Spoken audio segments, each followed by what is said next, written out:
আল্লাহ তাআলা সূরা বাকারার ভিতরে বলেন, ওয়াইদ ক্বালা রাব্বুকা লিল মালাইকাতি ইন্নী জাইলুন ফিল আরদি খলিফা। ইয ক্বালা রাব্বুকা লিল মালাইকা, যখন তোমার প্রতিপালক ফেরেশতাদেরকে বললেন, ইন্নী জাইলুন ফিল আরদি খলিফা, আমি এমন একটা জাতি বানাইতে চাই যারা দুনিয়াতে আমার খলিফা হবে। ইন্নী জাইলুন ফিল আরদি খলিফা, তারা দুনিয়াতে আমার খলিফা হবে, আমার প্রতিনিধিত্ব হবে। ক্বালু আতাজালু ফিহা, তখন ফেরেশতারা বলল, আতাজালু ফিহা, আপনি কি দুনিয়াতে এমন জাতিকে বানাইবেন, মাইয়ুসিদু ফিহা, যারা দুনিয়াতে ফিতনা ফাসাদ সৃষ্টি করবে, ভাই ভাই দ্বন্দ্ব করবে, স্বামী স্ত্রী দ্বন্দ্ব করবে, বন্ধু বান্ধব দ্বন্দ্ব বাজবে, পিতা মাতা দ্বন্দ্ব করবে, এমন একটা জাতিকে কি আপনি দুনিয়াতে সৃষ্টি করতে চান? ওয়াসফিকুদ্দিমা, এবং দ্বন্দ্বের পরে শুধু দ্বন্দ্ব করবে না, নিজেদের ভিতরে রক্তপাত ঘটাইবে, এমন জাতিকে কি আপনি দুনিয়ায় পাঠাইবেন যারা নিজেদের ভিতরে রক্তপাত ঘটাইবে? ওয়ানাহনু নুসাব্বিহু বিহামদিকা ওয়া নুকদ্দিসু লাক, হে আল্লাহ, আর আপনার পবিত্রতা বর্ণনা করার জন্য তো, আপনার প্রশংসা বর্ণনা করার জন্য তো, আপনার হাম বর্ণনা করার জন্য তো আমরাই যথেষ্ট। ফেরেশতারা আল্লাহকে বলছে যে আপনি এমন জাতি বানাইবেন যারা কি করবে, দুনিয়াতে মারামারি করবে, রক্তপাত ঘটাবে, এমন জাতি বানাইবে। আপনার যত পবিত্রতা বর্ণনা করার প্রয়োজন এটা তো আমরাই করছি, আপনার প্রশংসা তো আমরাই করছি, আমরাই তো যথেষ্ট। তখন আল্লাহ বলে, ক্বালা ইন্নী আ'লামু মা লা তা'লামুন, হে আমার ফেরেশতারা, আমি যা জানি তোমরা তা জানো না। ওই আল্লাহ তাআলা যখন সৃষ্টির সময় মানুষকে, ফেরেশতারা যখন এই কথা বলছিল, এই ফেরেশতাদেরকে স্মরণ করে দেওয়ার জন্য আল্লাহ তাআলা যখন কোনো বান্দা তেলাওয়াত করে, যখন কোনো বান্দা কোরআনের চর্চা করে, তখন আল্লাহ তাআলা ফেরেশতাদেরকে নিয়ে আলোচনা করেন, তোমরা না বলছিলা দুনিয়াতে বনি আদমকে সৃষ্টি করতে না, দেখো আমার বনি আদম দুনিয়াতে আমার কালামুল্লাহ তেলাওয়াত করছে। বনি আদম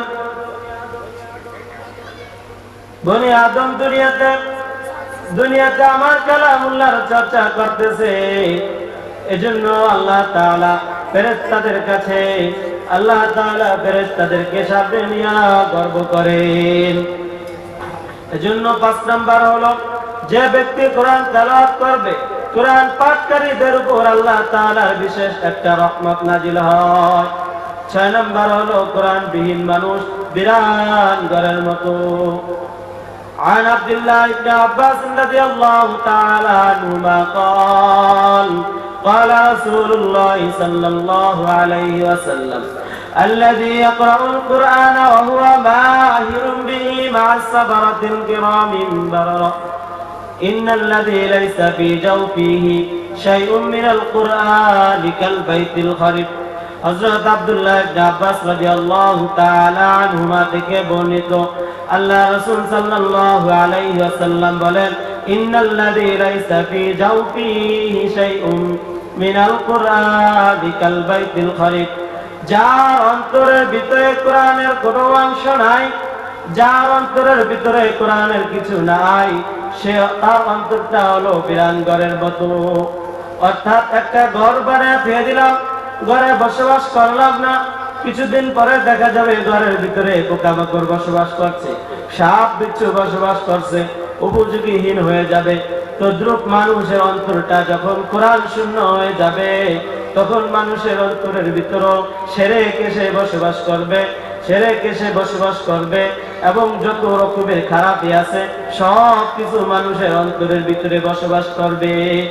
এজন্য আল্লাহ রাসূল মানুষের অন্তরকে বিরাট ঘরের মতো তুলনা দিয়েছে, যে যার অন্তরের ভিতরে কোরআন নাই, তার ঘরটা অন্তরটা যেন কেমন বিরান ঘরের মতো। 7 নম্বরে, কোরআনের একটি আয়াত পড়বে আর মর্তবা বাড়বে। হাশরের ময়দানে আল্লাহ তাআলা হাফেজে কোরআনকে বলবেন, তুমি পড়ো, আর তোমার মর্তবা বাড়তে থাকবে। عن عبد الله بن عمرو رضي الله تعالى عنه عن النبي صلى الله عليه وسلم قال يقال লিসাহিবিল কুরআন ইকরা ওয়ারতাকি ওয়ারাত্তিল কামা কুনতা তুরাত্তিলু ফিদ দুনিয়া فإن منزلتك عند آخر آية تقرأ بها হযরত আব্দুল্লাহ ইবনে আমর রাদিয়াল্লাহু তাআলা আনহু থেকে বর্ণিত আল্লাহর রাসূল সাল্লাল্লাহু আলাইহি ওয়াসাল্লাম বলেন ইউকালু লিসাহিবিল কুরআন কুরআন ওয়ালাকে বলা হবে সাহিবে কুরআন কে বলা হবে ইউকালু লিসাহিবিল কুরআন ইকরা ওয়ারতাকি তুমি কুরআন শরীফ পড়তে থাকো ওয়ারতাকি তারতিলের সঙ্গে তুমি দুনিয়াতে ওয়ারাত্তিল কামা কুনতা তুরাত্তিলু ফিদ দুনিয়া ইকরা তুমি কোরআন পড়ো ওয়ারতাকি আর উপরের দিকে উঠতে থাকো ওয়ারাত্তিল কামা কুনতা তুরাত্তিলু ফিদ দুনিয়া দুনিয়াতে যেভাবে তারতিলের সঙ্গে কোরআন পড়তে তুমি আখিরাতে এখনো সেভাবে কোরআন পড়তে থাকো ওয়ারাত্তিল কামা কুনতা তুরাত্তিলু ফিদ দুনিয়া فإن منزلتك عند آخر آية تقرأ بها আর তোমার গন্তব্য সেখানেই হবে যেখানে গিয়ে তুমি পড়তে পড়তে পড়তে পড়তে গিয়ে থেমে যাবে পড়তে পড়তে গিয়ে তুমি যেখানে থেমে যাবে যেখানে আটকে যাবে সেটাই হবে তোমার উপরে তোমার মর্যাদার স্তর এজন্য কোরআন যারা পড়বে একটা আয়াত পড়বে আর একটা মর্তবা তার পাশে থাকবে যদি একজন হাফেজে কোরআন পুরা 30 পারা মুখস্থ রাখে তাহলে একটা আয়াত পড়বে আর 30 পারার ভিতরে যতগুলো আয়াত আছে ওই আয়াত অনুযায়ী সংখ্যা অনুযায়ী তার মর্তবাটা উঁচু হতে থাকবে এজন্য পবিত্র কোরআন পড়লে লাভ না লস বলেন লাভ না 8 নাম্বার হলো পবিত্র কোরআন যারা পড়বে একজন কোরআন ওয়ালা তার পরিবারের 10 জন জাহান্নামীকে সুপারিশ করতে পারবে হাসরের ময়দানে আল্লাহ তাআলা যখন জাহান্নামীদেরকে জাহান্নামে দিবেন একজন হাফেজে কোরআন খুঁট ধরে বসে থাকবে যখন তাকে বলা হবে তুমি জান্নাতে যাও সে যাবে না সে বলবে না আমি আমার বাবা মা ছাড়া আমার আত্মীয়স্বজন ছাড়া আমি জান্নাতে যাব না তখন তাকে 10 জন জাহান্নামীকে সুপারিশ করার মতো সুযোগ দেওয়া হবে عن علي بن أبي طالب رضي الله تعالى عنه قال قال رسول الله صلى الله عليه وسلم من قرأ القرآن واستظهره فأحل حلاله وحرم حرامه أدخله الله به الجنة وشفعه في 10 من آل بيته كلهم قد وجبت له الدار حضرت علي بن أبو طالب رضي الله تعالى عنه থেকে বর্ণিত তিনি বলেন আল্লাহর রাসূল সাল্লাল্লাহু আলাইহি ওয়াসাল্লাম বলেছেন মান ক্বারাআল কুরআন আল্লাহ তাআলা কোরআন ওয়ালাকে বললেন মান ক্বারাআল কুরআন যে ব্যক্তি কোরআন শরীফ পড়েছে অস্তাদহারহু শুধু পড়ে নাই এবং কোরআনকে সংরক্ষণ করেছে কোরআনকে হেফাজত করেছে ফাহাল্লা হালালাহু ওয়া হারামা হারামাহু এবং কোরআনের ভিতরে যতগুলো হালাল আছে ওই হালালগুলোকে হালাল মনে করেছে হালাল মনে করে হালাল অনুযায়ী তার জীবনটাকে গঠন করেছে আর কোরআনের ভিতরে যতগুলো হারাম আছে হারাম থেকে সে নিজেকে বাঁচিয়ে রেখেছে আল্লাহ রাসূল বলেন ফাআহাল্লা হালালাহু ওয়া হারামা হারামাহু যে তার জীবনটাকে কোরআনের হালাল অনুযায়ী অথবা কোরআনের হারামকে হারাম অনুযায়ী গঠন করেছে ফাদখালাল্লাহু বিহিল জান্নাহ আল্লাহ তাআলা তাকে বলবেন তুমি জান্নাতে প্রবেশ করো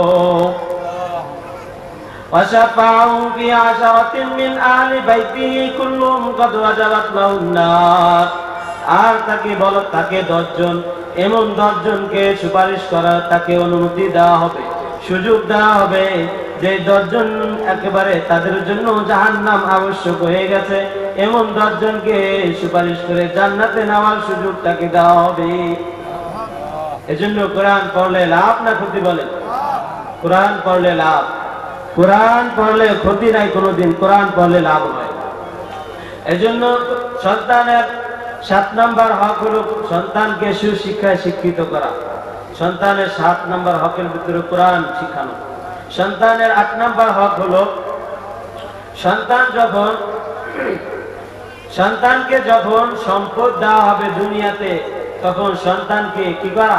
সমানভাবে সম্পদ দেওয়া।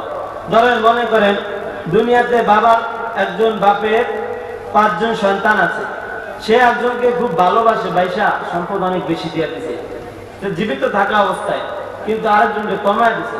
আল্লাহ রাসূল বলছেন না, এরকম হবে না। হযরত নুমান ইবনে বাশির রাদিয়াল্লাহু তাআলা আনহু থেকে বর্ণিত, তিনি বলেন তার পিতা বাশির রাদিয়াল্লাহু তাআলা আনহু আল্লাহ রাসূলের দরবারে গেলেন, যা বললেন, ইয়া রাসূলুল্লাহ, আপনি সাক্ষী থাকেন, আমি আমার সন্তান নুমানকে অমুক অমুক সম্পদটা লিখে দিলাম। তখন আল্লাহ রাসূল বললেন, তুমি তোমার ছেলে নুমানকে যতটুকু সম্পদ দিয়েছো, ওই পরিমাণ সম্পদ কি তুমি তোমার অন্য সন্তানদেরকে দিয়েছো? তখন সে বলল, না ইয়া রাসূলুল্লাহ, আমি আমার যতটুকু সম্পদ আমি আমার অন্য সন্তানদেরকে দেই নাই। তখন আল্লাহ রাসূল বললেন, তাহলে আমি তোমার সাক্ষী থাকতে পারবো না। তারপরে আল্লাহ রাসূল বললেন, তুমি কি চাও তোমার প্রত্যেকটা সন্তান তোমাকে সমানভাবে মহব্বত করুক, তোমার প্রত্যেকটা সন্তান তোমাকে সমানভাবে ভালোবাসুক? তুমি কি এটা চাও? তখন বাশির রাদিয়াল্লাহু তাআলা আনহু বললেন, হ্যাঁ, আমি তো এটাই চাই, আমার প্রত্যেকটা সন্তান আমাকে সমানভাবে ভালোবাসুক, সমানভাবে মহব্বত করুক, সমানভাবে সম্মান করে যাও। তখন আল্লাহ রাসূল বললেন, তাহলে তুমি তোমার সম্পদকে সমানভাবে সবার মাঝে বন্টন করে দাও। আমি জীবদ্দশায় যদি আমার সম্পদ কাউকে দিতে চাই, তাহলে সমানভাবে দিতে হবে, ছেলে মেয়েও সমানভাবে দিতে হবে। এখানে মিরাসের মাসালা তো মরার পরে, দুনিয়াতে থাকা অবস্থায় তো আর মিরাসের মাসালা নেই। এজন্য সমানভাবে ছেলে মেয়েকে দিতে হবে, ছেলেকে বেশি মেয়েকে কম, এটা চলবে না। সন্তানের 8 নাম্বার হক হলো সন্তানকে সম্পদ দিলে সমানভাবে দেওয়া। সন্তানের 9 নাম্বার হক হলো সন্তানের যখন প্রাপ্ত বয়স্ক হয়ে যায়, তখন সন্তানকে বিয়ে করে দেওয়া। আল্লাহ রাসূল বলেন, ফাইদা বালাগা ফালিউযাওইজহু, যখন তারা বিয়ের বয়সে উপনীত হয়ে যায়, তখন তাদেরকে বিবাহ দিয়ে দাও। ফাইদা বালাগা ফালিউযাওইজহু, যখন তাদের বিবাহের বয়সে উপনীত হয়ে যায়, তখন তাদেরকে বিবাহ দিয়ে দাও। ওয়াইন বালাগা লাম ইউযাওইজহু ফাআসাবা ইসমান ফাইন্নামা ইসমুহু আলা আবিহি, আর তারা বিবাহের বয়সে উপনীত হওয়ার পরেও যদি তাদেরকে বিবাহ না দাও, তাহলে ওই ছেলে মেয়েরা যতটুকু অন্যায় করবে, যৌবনের তাড়নায় পড়ে, যৌবনের উত্তেজনায় পড়ে যতটুকু অপরাধ সে করবে, ওই অপরাধের ভাগীদার তার পিতার মাথায় যা পড়বে। এজন্য সন্তানের হক হলো যখনই প্রাপ্ত বয়স্ক হয়েছে, সন্তানকে বিবাহ শাদী দিয়ে দেওয়া, যাতে দুনিয়ার অন্য কোনো ফিতনায় সে না পড়ে যায়। সন্তানের 10 নম্বর হক হলো বিবাহের ক্ষেত্রে সন্তানকে কি করা? তার মতামতকে গুরুত্ব দেওয়া। আজকে আমাদের সমাজে কি হয়, সন্তানের বিবাহ শাদী হয়, কিন্তু সন্তানের মত থাকে না। তারপরেও বাবা টাকার লোভ করে, বাবা ক্ষমতার লোভ করে, বাবা সম্মানের লোভ করে, ভালো বংশের মানুষের সাথে জোর করে বিবাহ দেয়া দেয়। 2 দিন পরে দেখা যায় বিবাহ বিচ্ছেদ হয়ে যায়, হয় না এরকম? এজন্য কি করা? সন্তানকে কি করা? সন্তানের বিয়ের ক্ষেত্রে তাদের মতামতের গুরুত্ব দেওয়া। এক সাহাবা হযরত আয়েশা রাদিয়াল্লাহু তাআলা আনহা এর কাছে এসে বললেন, আম্মা জান, আমাকে তো জোর করে আমার পিতা আমার চাচাতো ভাইয়ের সাথে বিবাহ দিয়েছে, আমি তো এতে রাজি না। তখন আয়েশা রাদিয়াল্লাহু তাআলা আনহা বললেন, আল্লাহ রাসূলের আসা পর্যন্ত অপেক্ষা করো। আল্লাহ রাসূল যখন আসলেন, তখন আল্লাহ রাসূলের কাছে বিষয়টাকে উপস্থাপন করলেন। তখন আল্লাহ রাসূল তার পিতাকে ডাকলেন, মেয়ের পিতাকে ডাকলেন। ডাকার পরে মেয়েকে জিজ্ঞাসা করলেন, তুমি যদি চাও তাহলে আমি এই বিবাহকে ভেঙে দিতে পারি, এটা তোমার অধিকার, এটা হক। তখন মেয়ে বললেন, ইয়া রাসূলুল্লাহ, আমি তো আমার পিতা যে সিদ্ধান্ত নিয়েছে আমি এটা মেনে নিলাম, তবে আমি এতটুকু জানতে চাই এখানে মেয়েদের কোনো অধিকার আছে কিনা। আল্লাহ রাসূল বলতেন, হ্যাঁ, মেয়েদের অধিকার আছে। যদি বাবা জোর করে বিবাহ দেয়, মেয়েদের পছন্দ না হয়, তাহলে তাদের অধিকার আছে, তারাও বিবাহকে বিচ্ছেদ করে দিতে পারে। এজন্য মেয়েদের 10 নম্বর হক হলো, বা সন্তানের 10 নম্বর হক হলো বিয়ে শাদীর ক্ষেত্রে তাদের মতামতকে গুরুত্ব দেওয়া। সন্তানের 11 নম্বর হক হলো সন্তানের ভরণ পোষণের দায়িত্ব পিতার থাকবে। একজন মেয়েকে বিবাহ শাদী দেওয়া পর্যন্ত পিতার দায়িত্বে, একজন ছেলেকে প্রাপ্ত হওয়া পর্যন্ত পিতার দায়িত্বে। আল্লাহ রাসূল সাল্লাল্লাহু আলাইহি ওয়াসাল্লাম বলেন, কাফা বিল মারই ইসমান আইয়ুদাইয়া কামা ইয়াকুল। ওই ব্যক্তির চাইতে খারাপ ওই ব্যক্তি খারাপ হওয়ার জন্য এতটুকুই যথেষ্ট যে সে তার সম্পদ অন্যায়ের কাজে ব্যয় করছে, অথচ তার পরিবার পরিজন না খেয়ে রয়েছে। সে তার সম্পদ গানের আড্ডায়, জুয়ার আড্ডায়, সুদে ঘুষে সব জায়গায় ব্যয় করতেছে, অথচ তার পরিবার এখানে না খেয়ে মরতেছে। কত জুয়া করে এরকম আছে না, জুয়া খেলতে খেলতে খেলতে খেলতে পরিবারের সব কিছু ধ্বংস করে দিচ্ছে। এজন্য আল্লাহ রাসূল বলেন, ওই ব্যক্তি খারাপ হওয়ার জন্য এতটুকুই যথেষ্ট যে তার ধন সম্পদ সে অন্যায়ের কাজে ব্যয় করছে, গুনাহের কাজে ব্যয় করছে, অথচ তার পরিবার পরিজন না খেয়ে রয়েছে। মানুষ যেটাকে বলে যে সে খারাপ, এটা হলো সন্তানের হক। যে পিতা মাতা কি করবে? পিতা সন্তানকে কি করবে?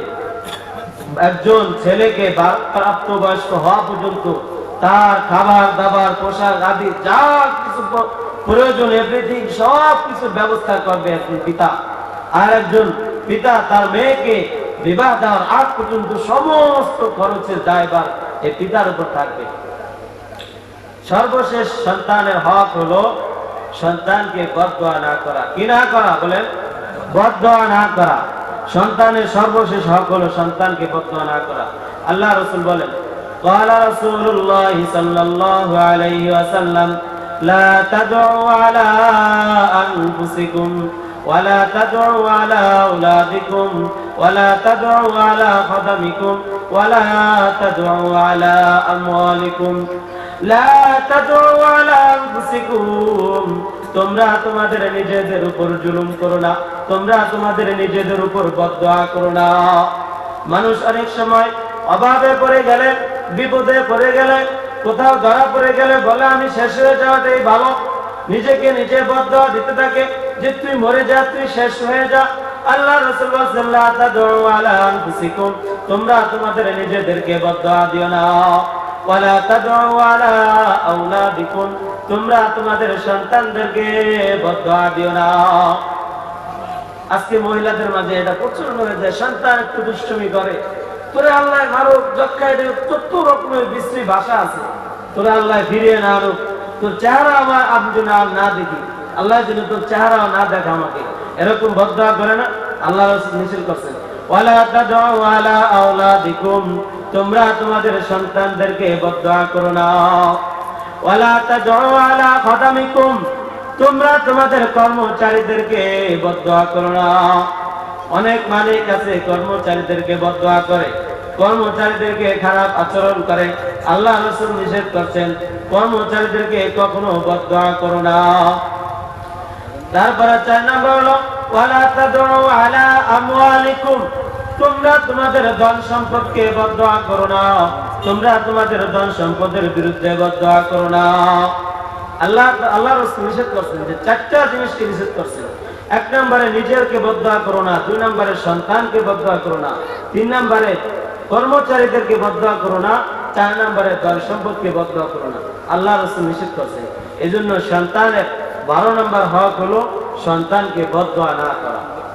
আল্লাহ তাআলা আমাদের সবাইকে সন্তানের হক সম্পর্কে যতটুকু আলোচনা করা হয়েছে, একজন আদর্শবান পিতা হয়ে সন্তানের সবগুলো হককে আমাদেরকে যথাযথভাবে আদায় করার তৌফিক দান করেন। ওয়া আখিরু দাওয়ানা আনিল হামদুলিল্লাহি রাব্বিল আলামিন। আসসালামু আলাইকুম।